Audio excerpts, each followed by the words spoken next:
be set up, and then we'll invite the candidates to come on up. All questions will be coming from me as the moderator. No member of the audience or candidates have been given questions in advance. We will be rotating the order in which the candidates give their answers. I will ask a question, and each candidate will have 2 minutes to reply. Then there will be, first, there will be 2-minute opening statements from each candidate, and after the questions conclude, candidates will make a 2-minute closing statement. When candidates arrived today, we had 3 drawings. The first to determine the order of seat positions, and the second to determine the order of opening statements, and the last to determine the order of closing statements. Ashley Wimberly, the APA Executive Director, will be the official timekeeper. She'll be giving 1-minute warnings, 30-second warnings, and a time's up message. Candidates, please pay attention to the cards Ashley's holding as you complete your answers. I will, if you run out of time, I will let you finish your sentence unless it becomes a compound, complex sentence, and then I'll ask you to stop. So, I'd like to say a special welcome to our friends in other Arkansas media who are here with us today. We have television outlets with us from across the state to cover this important event. Now, before we begin, let's get in a proper frame of mind. Please stand and welcome members of the Opera in the Ozarks to provide us with their rendition of our national anthem.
Candidates, you have to follow back, so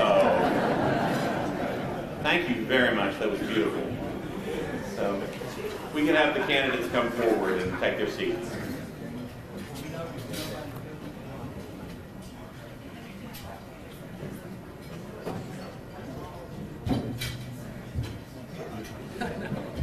Appreciate you taking me off there.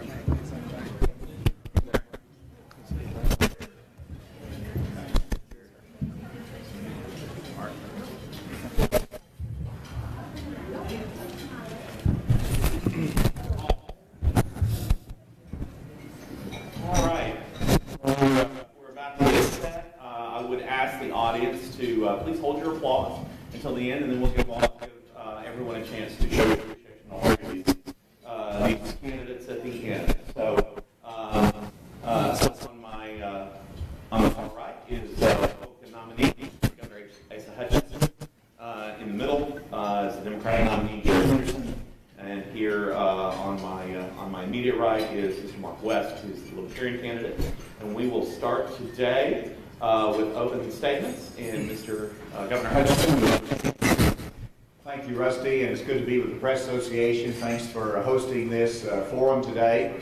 And first, let me extend my great sorrow about the Capital Gazette and the employees that were killed in that incident, which I see as an attack on the First Amendment and the freedom of the press, and it is certainly not something that we want in our society.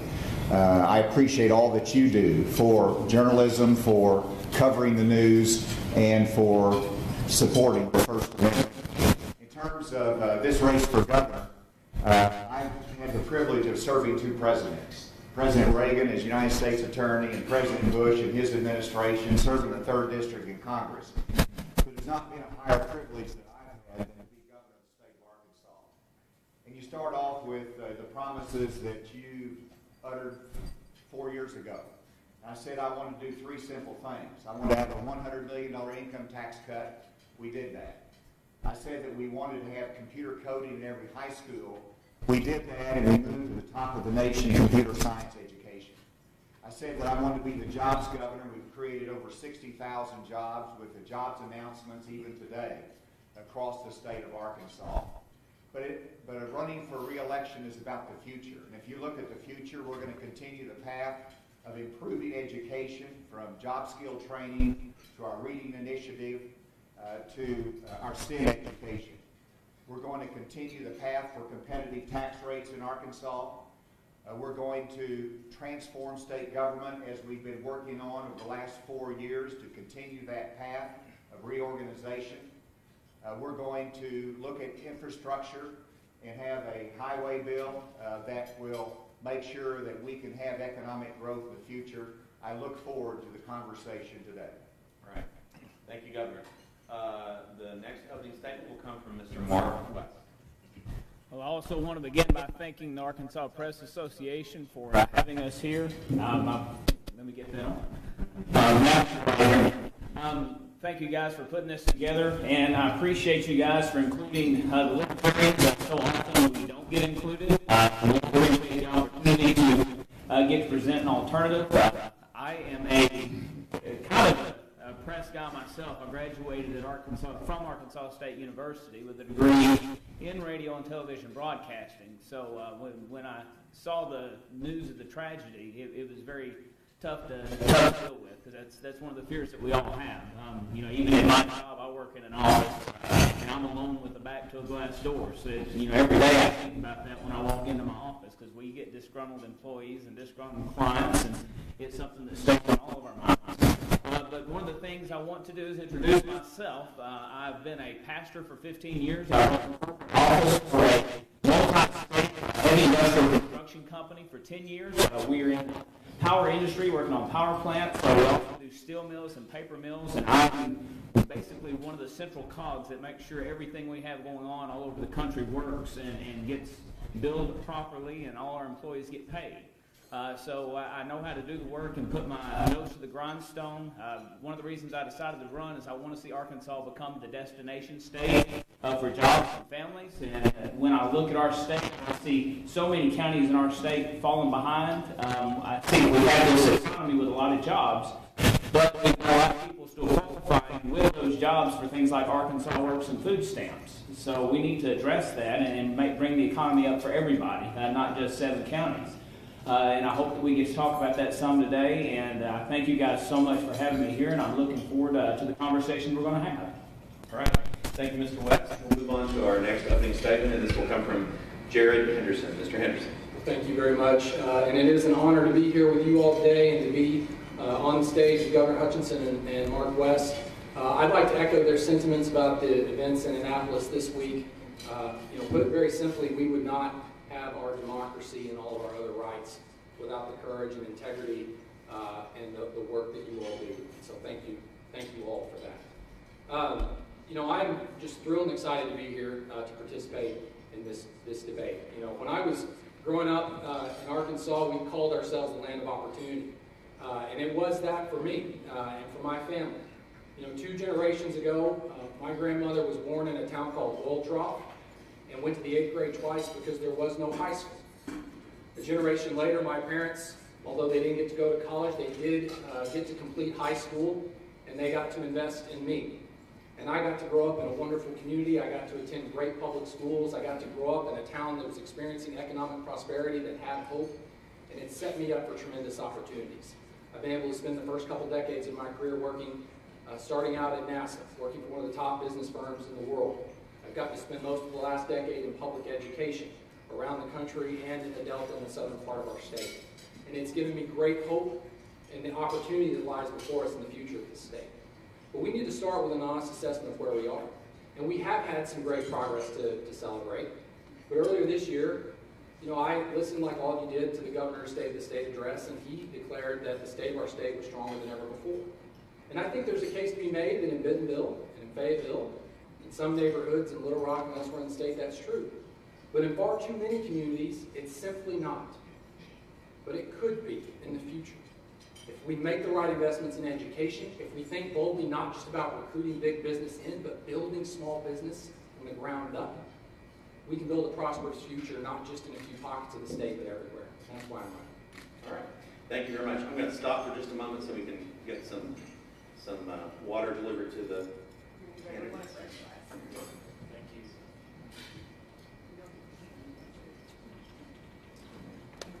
you. All right, we're going to move on to the questions now, and we will, each candidate will get the opportunity to answer this question and respond to it, but we will change the order in which the candidates answer. The first question will be answered first by Governor Hutchinson. And Governor, this is the question. Arkansas voters will consider issue 1 in the fall general election, proposed amendment to the state constitution that would cap damages in civil litigation, limit attorneys' contingency fees, and make it easier for the legislature to change the rules regarding legal proceedings. Proponents of the amendment say it would protect defendants from frivolous lawsuits and improve the state's business climate. Opponents say it will limit access to the judicial system and make potential defendants less accountable for bad acts or negligence. How will you vote on issue 1 and why? Thank you, Rusty. And in terms of issue 1, I was not thrilled with the exact language of that amendment. I've always been a supporter of tort reform. I thought these caps were more constrained than they should be. So I have not announced my position on that. I do intend to announce my position later this fall as to how I would vote on that. I think it is helpful to have tort reform in Arkansas with limitations on damages at some level for business recruitment purposes, as well as for our medical community in terms of what they're trying to do and have a practice of medicine and in our rural communities. But I'm going to look at that more closely and state my position more clearly on that this fall. All right. Thank you, Mr. Henderson. You have 2 minutes. Well, in many issues where law intersects with medicine, it gets very complicated. But in this case, as I've studied this issue, not just with legal minds, but also with people in the medical community. My wife is a surgeon and owns a medical practice. It's pretty clear and easy for me to be against this measure. I think that one of the most important things that we need to focus on in healthcare is how do we make it more affordable. And I think that smart, constructive tort reform could be a way to do that. But this bill isn't it. This bill invests more power in the legislature, which I would be against regardless of which party controlled it. It raises the possibility that we're going to make political things that should just be more medical and legal. And so I think there are better ways to do this. An easy look at other states around the country have shown examples where you can have independent commissions that can remove politics and decrease the number of frivolous lawsuits without decreasing the healthy accountability that we need in our medical system. So I'm against it. All right. Thank you. Mr. West, you have 2 minutes. One of the things that means a lot to libertarians and people that come from our philosophy is this concept of the separation of powers. And one of the things that this tort reform, the way it's worded and the way it's written, it really violates the concept of the separation of powers. You have a judicial system for a reason, and you have a legislative branch for a reason, and you have the executive branch for a reason. Each of them has their own function. And unfortunately, what this does and what it would do is take way too much of the decision-making away from the judicial system and move it into the legislative branch where it can be politicized, where things can be used to pick winners and losers, because that's what's often happening with our state legislature. And one of the things that makes our country great and amazing is this fact that we have a separation of powers, that that if you have a problem with the law or you are at odds, you have the judicial system to go into to find that redress, to find that help. So I see it as overreach, and I'm not afraid to go ahead and take a stand against issue 1 today. I am in opposition. All right. Thank you. We'll move on to our second question. Mr. Henderson, you'll get to start with this one. Arkansas now requires recipients of Medicaid to be working or seeking employment to continue in the program. Do you support the concept of work requirements for this program, and if so, how would you change for the current system for the better? And if not, will you actively work to repeal these work requirements? So I think work requirements have been shown in the past to be effective when it comes to some types of government assistance. If you look at the 1990s, we had bipartisan legislation that did produce constructive progress, getting more people into the workforce that should have been there. I'm not for the proposals that apply this to Medicaid, though. And for a simple reason, you can only comply with these benefits right now through online processes. And Arkansas ranks 49th in internet connectivity. And our people that are receiving Medicaid are some of our most vulnerable citizens. They're precisely the people that it's going to be hardest to reach these compliance measures, even if they're doing everything right. And when we restrict Medicaid, we're not just pulling health care away from certain people, we're depriving our hospitals of revenue streams, things that in many of our rural counties are helping keep the doors open. And so I think this is bad policy, and I think that we need to walk it back. All right. Thank you. Mr. West, 2 minutes. One of the big issues that I've had two major issues with Arkansas Works and the way that it's been sold in our state. The first problem that I have is the reliance on federal money that it's going to require. We don't have a guarantee that the federal government is going to continue to put that money into our state. They say they will now, but we don't have that guarantee. So what happens if one day we get an administration in that decides, you know what, this is really a bad idea, we want to cut our federal budget, so we're going to stop, we're going to cut this expansion, this Medicaid expansion money from going to states. Then what happens? Well, you've got states that are depending on that money that suddenly have a huge shortfall. And what's going to happen at that point is taxes are going to have to increase. It's the only way to make that shortfall up. The second problem I have with it is when I really look at it principally, it sounds to me a lot like it's just another corporate subsidy. And a lot of you people are going to say, well, a corporate subsidy, this is for people with Medicaid. Yes, but if you are working in this economy, why are you dependent on Medicaid? You should have a job that's good enough to support your health care. And you should have employers that care enough about you and your future to make sure you've got enough money to pay for your health care. They shouldn't be dependent on the state. They shouldn't be dependent on the federal government to supplement your salary by taking care of your health care. So for those two principal reasons, I do oppose this work option in Arkansas Works. All right. Thank you. Governor, 2 minutes. The work requirement is very important as to the direction we need to go in economic development, but more importantly, training people who have been generationally or for other means insufficient education and training to be employable. And whenever you have one of the lowest unemployment rates in our country's history, whenever you need, employers are really needing workers to be trained, to put a work requirement on able-bodied Medicaid recipients is the right thing to do. It is not punitive, but it is designed to move them into worker training, to move them into work and higher employed jobs. And if they cannot have 20 hours of work or training, they can be volunteering in a community organization. And so this is the right direction for Arkansas. I appreciate Jared being very clear that he opposes this. I think the work requirement is important for the values that we represent in Arkansas. If you're able-bodied, contribute. And we had one person that had a work requirement, and he was able to, for the first time, move into GED, to get his GED so he is employable. That's the kind of progress that we want to have in Arkansas. And so what we've done is we are the first state to implement this work requirement. We're working hard to implement it in a way that rewards work and helps people move up that economic ladder.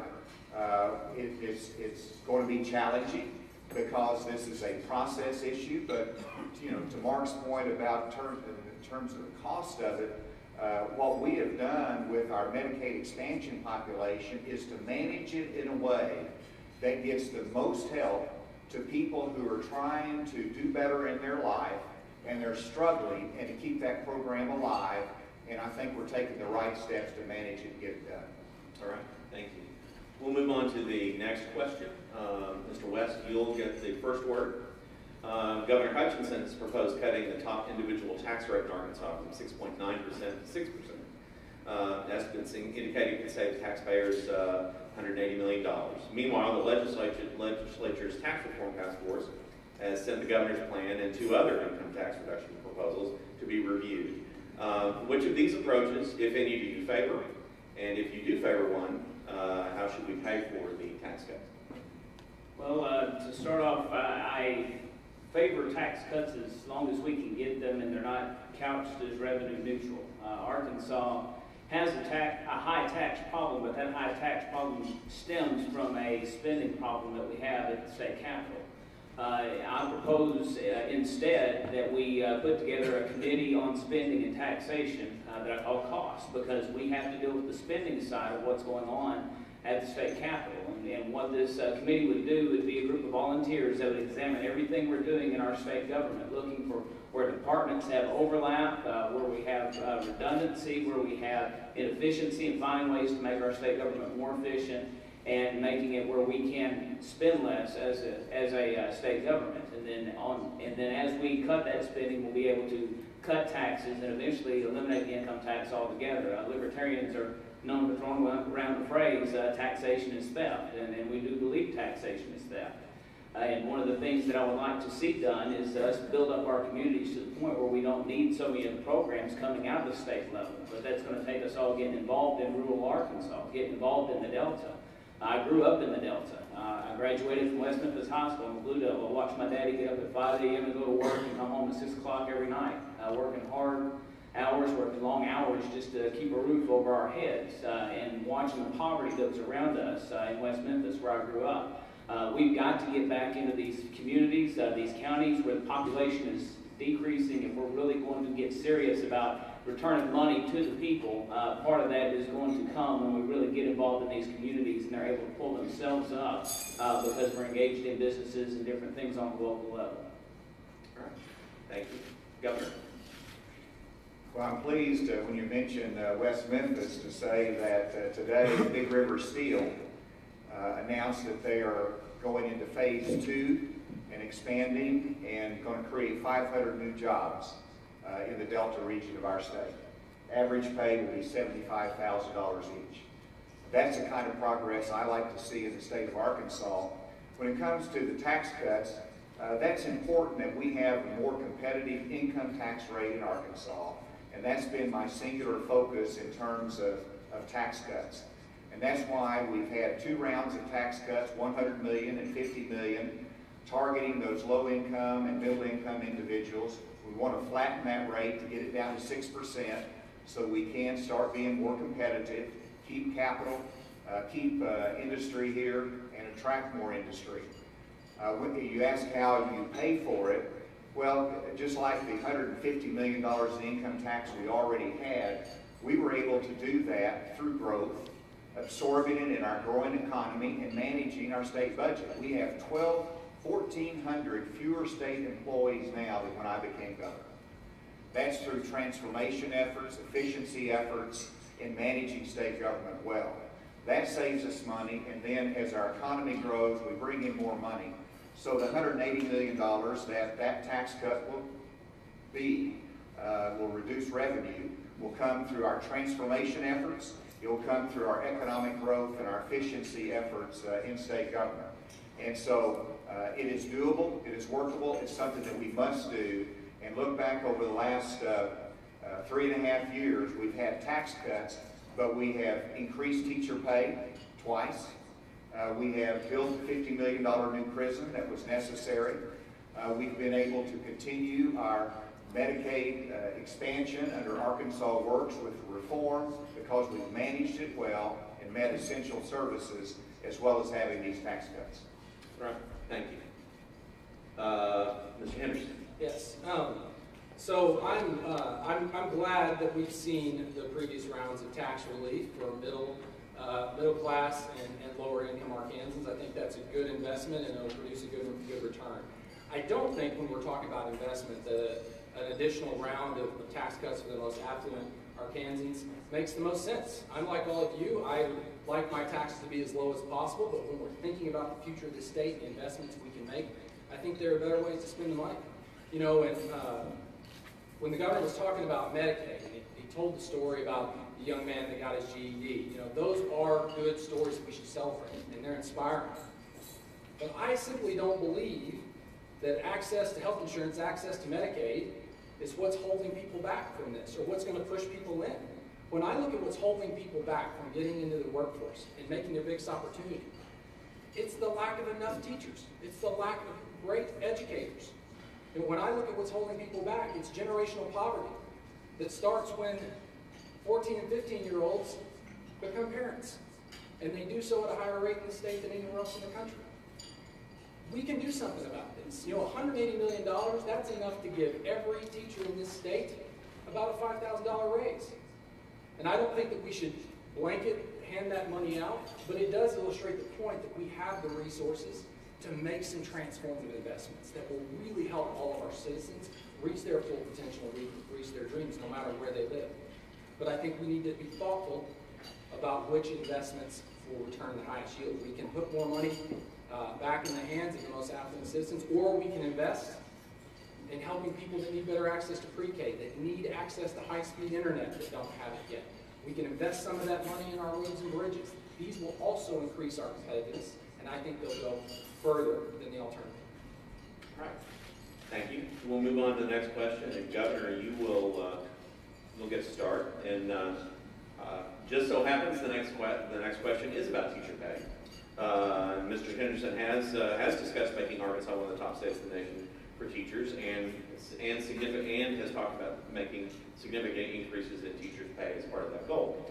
How do you respond to Mr. Henderson's comments and his plan? And we'll go from there.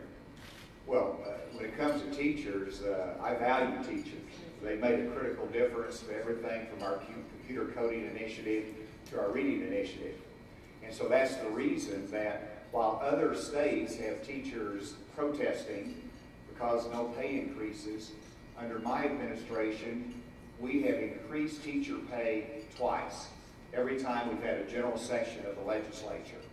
And we have to continue to invest in our teachers. I was delighted to see statistics that the entering teachers into the profession have actually increased under the last 3 years under my administration.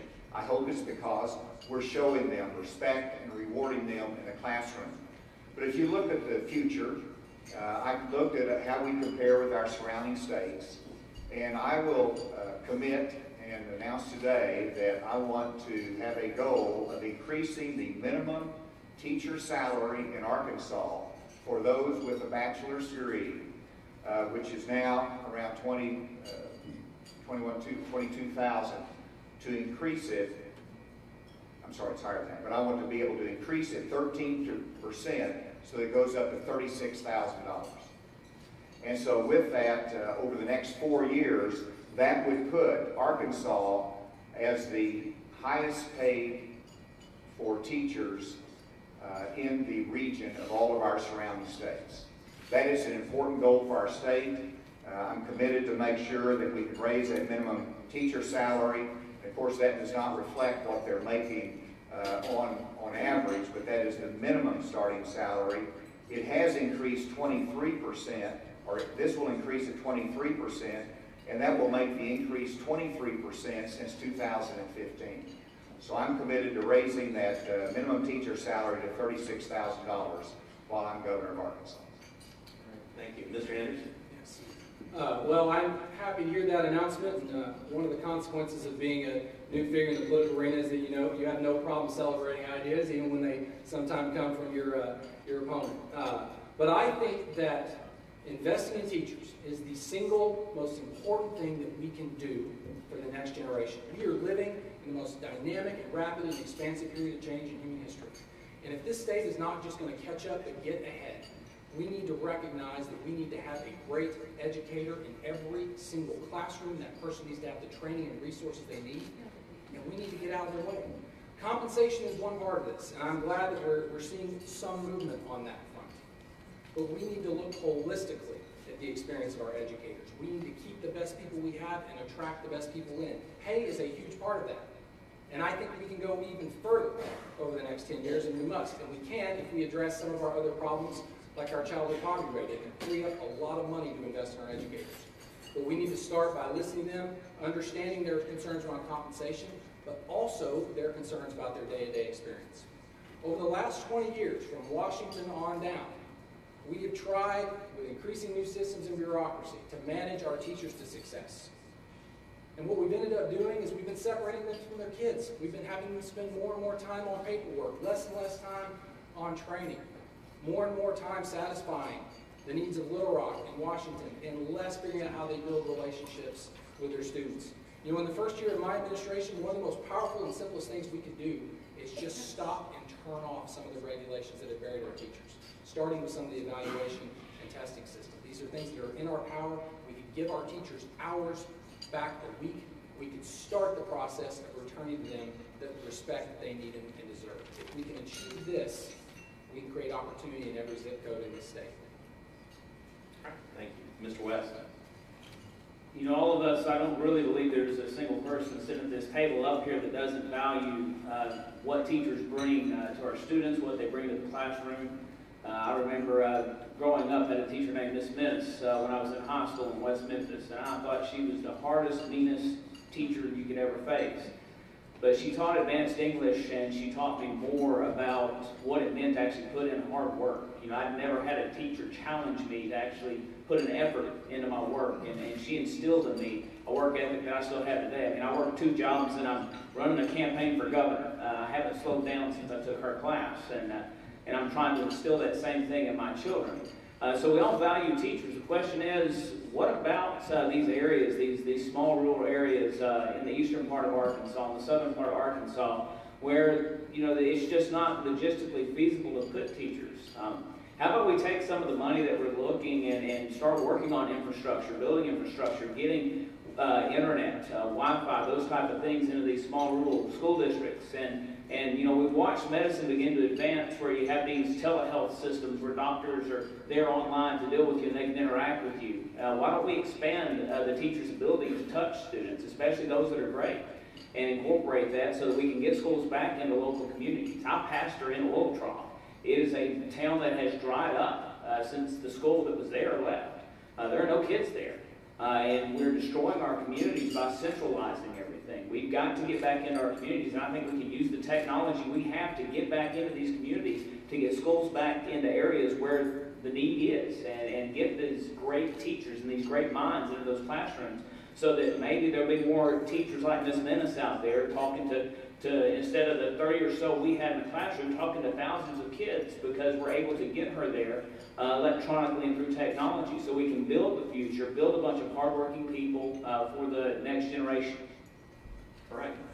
Thank you. We'll move on to the next question. Mr. Henderson, you'll get to start.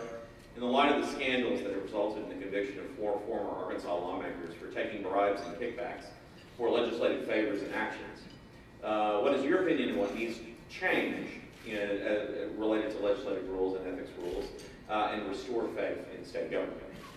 Well, I think this is one of the most important topics that we could take on in this debate, obviously in light of what's going on, and just given the fact that trust in government is just essential for a well-functioning state, for a well-functioning country. And I believe that, you know, a candidate should campaign in the same manner that they would lead if elected. And, you know, in response to this, my campaign has looked at this issue seriously. We've put out 7 concrete proposals that attempt not only to address some of the shortcomings in ethics rules that have led to some of the breaches that we've seen recently, but also that try to go further to create a healthier culture in our politics more generally. You know, we put out proposals, for example, that attempt to regulate dark money, which we all are victims of when we turn on our TV during election season. I think this is what we need to do, and I appreciate that we've seen a few small measures from the Senate. I look forward to hearing what the governor thinks about this and what he proposes when he releases that. But there are some very simple things that we can do to increase accountability and the penalties for people that breach this, to increase transparency, to make sure that further breaches don't occur. and to create a healthier and more transparent culture in our broader political and election process. All right. Mr. West. Well, when this news started coming out, the first thing that came to my mind was we really need to make sure we have transparency and accountability in the way our state government functions and in all of our government officials. One of the things that I was disappointed was that the proposals that we're seeing right now are all Senate rules and basically the police policing the police. We really need to put teeth and we really need laws that address this. This state legislature fought tooth and nail against real ethics legislation that was pushed last session. They didn't want it. They fought it. And they won. And now look at the results we have. We have, people are comparing Arkansas to Chicago because of the corruption that we're seeing because of what's happening with our state legislators. So what I propose is that we, and here's the problem, is anything Jared or I or Asa say, we've got to get a state legislature to pass it. We've got to get a state legislature to want to be ethical, to want to not take the kickbacks or the bribes when they're offered. But what we need to do is, number one, if you have taken a bribe, we need a bill that says if you've taken a bribe and you're caught taking a bribe for a bill, number one, you owe that bribe back to the taxpayers in Arkansas. And secondly, whatever legislation was pushed through that was impacted or affected by that bribe, it needs to be up for review and potential repeal. It is time to hold the legislatures and our state government accountable to the citizens of Arkansas. Make Arkansas government accountable. It's real simple. We elect these people, they are accountable to us, and we need just those couple of simple things. If someone's caught using bribes, they should be fined to the taxpayers the amount of the bribe. If a company is found knowingly using a bribe to get a piece of legislation through, that company should also be on the hook to pay the taxpayers back for the amount of bribe that they've done, for the amount that they've received through the legislation they put through Congress. So I believe we have to make our government accountable and transparent to the taxpayers. Thank you. Governor. For somebody who's been involved in public service in various ways for a long time, this is very disconcerting to me, troubling to me to see public trust breached and the lack of confidence in what's happening in state government. And so this is not a pretty picture as what we've seen with multiple legislators being convicted, investigations ongoing. Whenever you look back, someone called 2012 the year of greed. That was somebody who's pled guilty to a criminal offense. Well, 2012, I was in the private sector. And so it's important to remember that what we're investigating now, the federal authorities are investigating, cross-sects years, it cross-sects parties and administrations. And so what do you do about it? You have to first recognize it's a people problem. I mean, you can pass all the rules you want to, and you're going to have somebody violate those rules and do something wrong. And so transparency is an important part of it. But Senator John Woods passed the last ethics bill that we had. And so, I don't know that it's a legislative solution, although I can point to a couple things that can be done. We've eliminated general improvement fund funding for legislators that was subject of an abuse. We should increase the fine authority of the State Ethics Commission. Right now, the Arkansas Plant Board has more penalty authority than our Ethics Commission does. And so that's an area that can be strengthened. I've suggested that when you have PACs, that it's being abused because one person can have 20 PACs. And I think you need to eliminate the duplication of PACs controlled by one individual. These are some of the reforms that increases transparency, but it comes down to the heart and doing the right thing. And I hope that we can get back to that transparency and doing the right thing in Arkansas. Right. Thank you. We'll move on to the next question. And Mr. West, you'll get to start. We hear continually from state highway officials that Arkansas highway funding falls far short of its demonstrated needs. This week, the Tax Reform Commission began discussing the possibility of raising taxes on cigarettes, e-cigarettes, and alcohol to help fund Arkansas highways. What's your opinion about that method of funding, and what do you think should be done if those are not an appropriate if that's not an appropriate approach. Well, one of the things that I noticed is I have to do my own driving. Being a libertarian third-party guy, I don't have a driver. I don't get a police escort. I have to drive these roads. And then, I saw this highway patrol is now going to start getting me for getting in the left lane. And I'm trying to stay out of that right lane. I don't know if you guys have driven in that lane for very long, but you get headaches. And I'm a vertigo sufferer, so that really, it doesn't do me very well to stay in that right lane for too long. Our highways need some work. They need a lot of work. And the problem is we're sitting here and we're like, well, where's all the highway money at? Isn't there supposed to be highway money built in? And we don't have enough. We've got to get more. Everything that I hear these days is, hey, we need to tax more. We need another tax. We need another fee, another tax, another fee. Well, there are a lot of us are like, we're tired of hearing about new taxes and new fees. What are you doing with the money you've already got? That's why I keep saying we have to have a committee on spending and taxation. We have to deal with the spending problems in Little Rock so that the tax funds are available for things like highways. One of the things that I have a big problem with is we always want to tax what we consider sin items. Smoking's a sin item. Anytime we have drinking's a sin item. We like to tax people for their sin items. In New York, they tax you for a soda pop. I don't want Arkansas to be that. I want us to be a place where we're free, where we're not burdened by taxation. And I would like to see us as a place where we have no income tax, where taxes are voluntary, where you go to communities, where you go to people and raise the money you want for roads. Because most of us drive roads. Most of us won't have a problem chipping in to build more roads, but we don't want to just keep raising taxes indiscriminately and say, oh, well, we need it for roads. Well, then that money's gone. Well, we need more money for roads. Well, we're tired of that. We're really ready to see some accountability and responsibility with the money here in Arkansas. Thank you. All right. Governor? Well, I'll second the notion of accountability for money in Arkansas. We have an independent highway commission and an independent highway department that makes the decisions on roads, and we have a funding stream for them. They've been recognized as having a well-managed department, and I applaud them in that.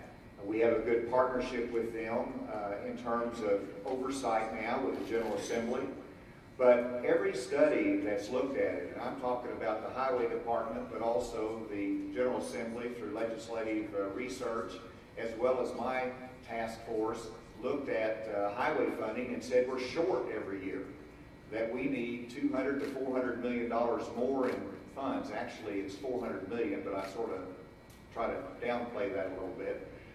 More in road money to keep up with our highways in Arkansas. And it's the people over in Oil Trough that's concerned about it because it's the farm market roads. It's those roads that need to have an overlay. And so we need a new highway plan. We did a stopgap measure. We implemented the short-term highway plan that put $50 million more of money into highways 2 years ago. That's worked well. It's helped. But it hasn't been the long-term plan that's needed. And so what do you do about it? And I believe it's important that the people of Arkansas have the opportunity to vote on a highway plan. I can't think of anything more democratic, more libertarian, more Republican than to say the voters can make a decision on it. They can say yes or no. And the last time they had an opportunity to vote on a half-cent sales tax, they said yes to it. The people of Arkansas said yes to it. And that has allowed us to continue the road expansion in Arkansas. And so if they want to have an opportunity to vote on that again, then I think that is democratic, and I think that is important to have the voters be able to say yes or no on a new highway plan. All right. Mr. Henderson. Well, as I travel the state and I talk to thousands of voters all over, this is one of the top things that comes up over and over again: the quality of our infrastructure, the quality of our ridges and roads. And they've known for quite some time with this study has shown us that we're not investing enough and we don't have what we need. And that's not just a quality of life issue, it's an economic competitiveness issue. I think that putting things in front of the voters and giving them a say in this is a great idea too. But I also think that we need leadership that puts some concrete ideas on the table, helps them form a perspective on the pros and cons of that, so that they can make an informed decision. That's what they're paying us for, is to take a stand on some issues and to put some concrete things down. And I think there are some things that we can do. I think it's very important that we don't raise the tax burden on middle and lower class Arkansans, but we can still create revenue streams through fuel taxes. I think that cigarette taxes could be a constructive measure, not only for the revenue they raise, but the improvement in health outcomes that we could see. These are the type of ideas that we need to explore, that we need to not be afraid to name as under consideration, and that we need to transparently communicate to the public the pros and cons, so that if and when it's put in front of them, they can make an informed decision that is best for them and best for the state. All right, thank you. I'm told we have one more question. We have time for one more question before we move on to the closing statement. So I'm going to exercise my prerogative and ask one that's of interest in this particular room at this particular time. The state's Freedom of Information Act has been under constant legislative attack in recent years by those who want to add exemptions to what information can be made public and make it harder for citizens to access government records and observe decision-making boards and commissions meet. What is your opinion about the state's current Sunshine Law, and what, if any, changes need to be made? And Governor, we'll let you start. The Freedom of Information Law was initiated by the first Republican governor of Arkansas, Winthrop Rockefeller. That's an incredible part of his legacy. It has served our state well, and I fully support it. In terms of what changes would I suggest, I'm certainly not suggesting any changes to weaken the Freedom of Information Law in Arkansas.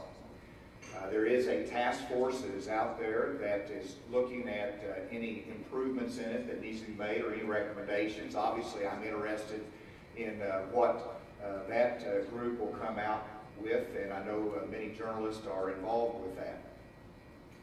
I also applaud the Arkansas Senate for looking at live streaming their sessions in committee.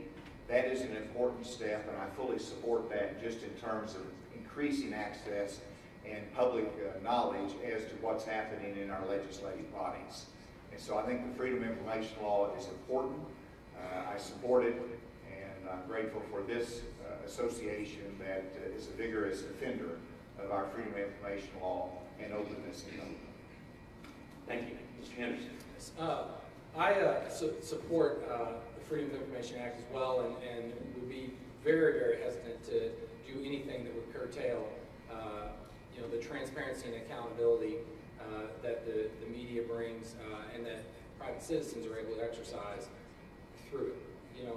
I think especially in today's culture, where we're having an increasingly vigorous debate as a country over the role of the media, I think that we, and I personally, intend to always err on the side of giving journalists and citizens more access and more transparency. I actually think that laws like this are an example of the things that make this country and our culture and the relationship between political power and citizens unique and special. And so I'm proud to support that, and would do so as governor. All right, thank you. Mr. West. The freedom of the press is very powerful. I mean, just look at this room today. You got all three governor candidates to sit down for their first debate because you're the press. You have that power. But one thing that we have found is this evisceration of the access to information that you should have and that people should have. What I would recommend is that our legislature record everything. If they're in committee, if they're in closed-door committee, they need to disclose that. They need to record that. We need to have access to that. But I also believe that citizen journalism needs to be protected as well. That means if you're out as a citizen and you see law enforcement interacting with other citizens, you should have a right to record that. That protects both the people that are being dealt with by law enforcement and law enforcement, because it's something that everybody can see and it gets the truth out there. We have to be as transparent as we can, especially if we're given the public trust of governance. That comes with just the understanding that there should be accountability, there should be transparency. But I also believe it extends past members of the state legislature. It extends to their families and the relationships that their families have. It extends to their staff and the relationships that their staff have. We need to know who is writing the laws that govern us, because right now we've got this scenario where you have two Arkansas. And it's not just an economic two Arkansas, where you have 7 counties getting ahead and all the other counties getting left behind. It's also two Arkansas in the way our laws work. There's one set of laws for the governed, and there's another set of laws for those who are in government. And one of the ways to eviscerate that system is to open everything our state legislature does up to everybody. It should all be public information. It should all be public knowledge. And we need to empower the press and empower the citizens to know what their government's doing. All right. We will now move on to closing statements. Again, the order was determined by a draw. And the first 2-minute closing statement will come from Mr. Mark West. To start off, I just want to thank you guys for having us. Again, as the Libertarian here, I appreciate the opportunity. President Barack Obama talked about the air being cleaner and the seas lowering if he got elected. Now, I'm not going to promise you any of that, but I will promise you the sun will come up tomorrow. Well, we just did Annie in Batesville. I was Lieutenant Ward in the play Annie for Batesville Community Theater, and that song is stuck in my head right now. The sun will come up tomorrow if you vote Libertarian. But of those things, the things that I do want us to understand is, number one, we've got to address spending on the state level. And that's why I propose we do a committee on spending and taxation. It's great that we're looking at different ways to deal with taxation, but until we deal with the underlying problem we have with spending in the state, we're not going to get anywhere. We also have to address the two Arkansas. There is one Arkansas where most of the counties in the state are losing population, they are losing economic growth, and we've got to find a way to get the economy growing for them too. All of Arkansas needs to come up together. If we're going to be the destination state for jobs and families, not just for this generation, but for generations to come, we've got to find a way to bring the rest of the state up to meet the 7 counties that are growing and are increasing in population. And finally, we've got to have transparency in government. We've got to have accountability in our state legislature. We cannot continue to have members of our state legislature go down one by one. I mean, I dread looking at the paper every day because it seems like every other day someone else is in trouble and there's another situation and there's another item. But if you guys are at all interested in learning more about what Libertarians stand for, you go to markwest4governor.com. It's the number 4. I've got my platform, and I've got a 10-step plan that I think will make Arkansas the destination state, and it will bring jobs and families here. But the big goal is getting taxes really low for everybody, because that makes people want to come to our state and be a part of it. Thank you so much for having me here today. Thank you, Mr. West. And I would just add that even if you dread looking at the newspaper every day, please do.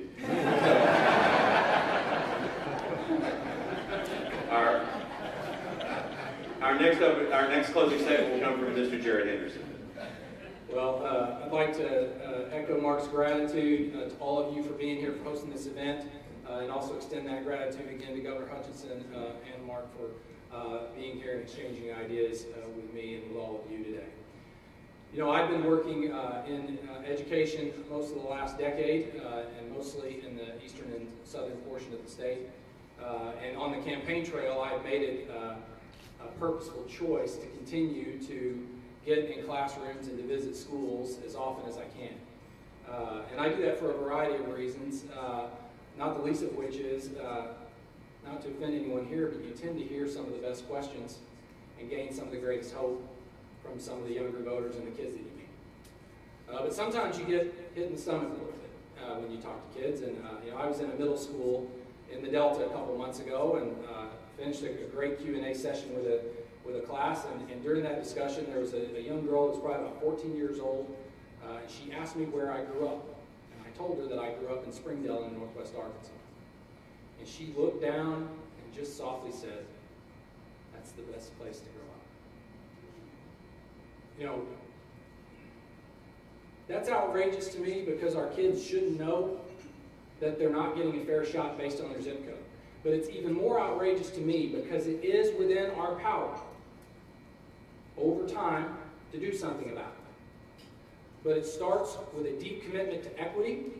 It starts to making sure that we spend the most time and the most priority on places where opportunity and different types of justice are less frequent. And the ideas that I'm running on, I'm proud to weigh in and participate on the day-to-day issues, the nuts and bolts of the state, but I also think that we need leadership that sets big transformational goals, not just raising the floor, addressing minimum compensation levels, but really saying, what would it take to be the best?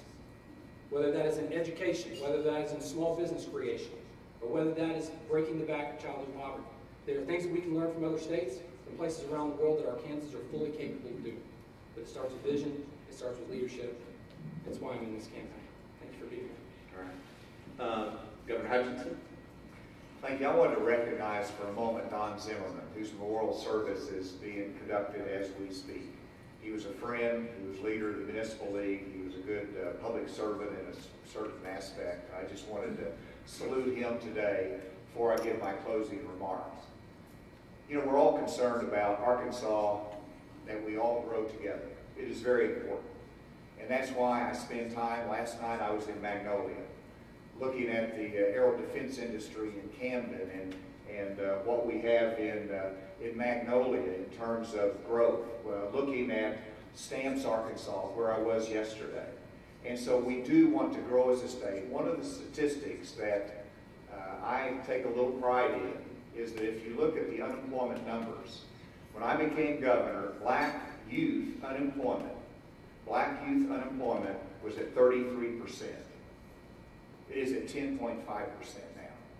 Not perfect, but that means that they have an opportunity. They have an opportunity to work. And then if you look at overall minority unemployment, went from 10% down to 5.8%. We want it to grow lower. And I believe that's what job skill training does. That's what an emphasis on our reading initiative in our schools all across the state and an equitable education does.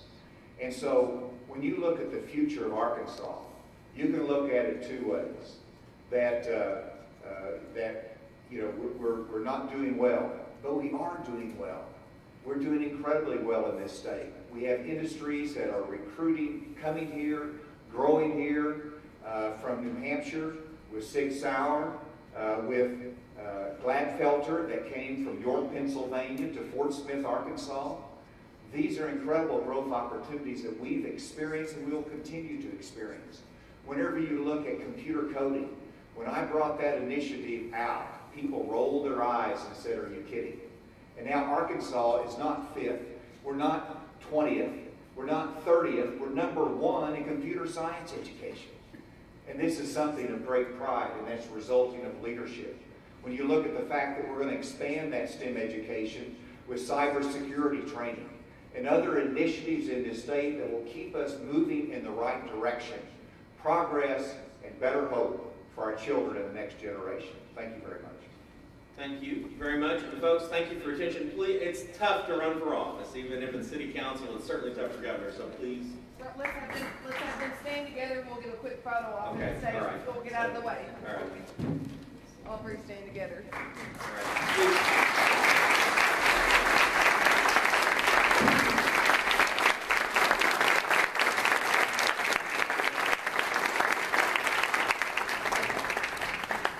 I'm going to turn things back over to Byron Taylor. So.